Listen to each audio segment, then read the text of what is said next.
Hello అండి. Tomato కెచపు తినని వాళ్ళు ఎవరండి? పిల్లలు, పెద్దలు అందరూ తింటారు. పిల్లలు ఇంకా ఇష్టంగా తింటారు. ప్రతి ఒక్క టిఫిన్‌లోకి ఈ సాసే అంటారు. ఒక మ్యాగీలోకంటారు, టమాటాని సన్నగా చపాతీలోకంటారు, కట్ ఈవెన్ చేసుకోవాలి. పెసరట్లో కూడా సాసే వేసుకొని తింటున్నారు. అందుకని మనం బయట ఎందుకు కొని తినడం ఎందుకండి? సో, ఇంట్లో ట్రై చేసుకుందాం. మనం టమోటాలని శుభ్రంగా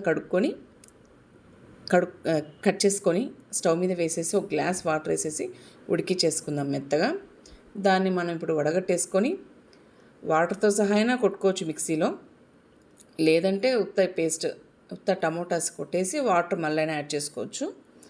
ఇట్లా మెత్తగా గ్రైండ్ చేసుకున్నాక మనకు గింజలు, పీలు అంతా ఉంటుంది కదా, అదంతా మనము వడగట్టేసుకొని నీట్‌గా అలా గరిటెతో అలా అలా అన్నామంటే నీట్‌గా వచ్చేస్తుందండి లేట్ లేకుండా. ఇప్పుడు దాన్ని మనము స్టవ్ మీద పెడతాం చూడండి. ఆ వాటర్ అంతా కలిపినా కూడా ఈ కన్సిస్టెన్సీలో ఉంది. మనం దీంట్లో ఇప్పుడు మనము 4-5 టేబుల్ స్పూన్స్ చక్కెర, ఒక లెమన్ బదులు వెనిగర్ అయినా వేసుకోవచ్చండి. నేను లెమన్ ఉందని లెమన్ వేశాను. తర్వాత half table spoon red chilli powder, తర్వాత సాల్ట్ కూడా కొంచెం టేబుల్ స్పూన్ సాల్ట్ కూడా వేసేసుకొని దాన్ని థిక్ కన్సిస్టెన్సీ వచ్చేలాగా మనం స్టవ్ మీద పెట్టుకోవాలి, సిమ్లో పెట్టుకోవాలి. చూడండి ఇలా వచ్చేసింది.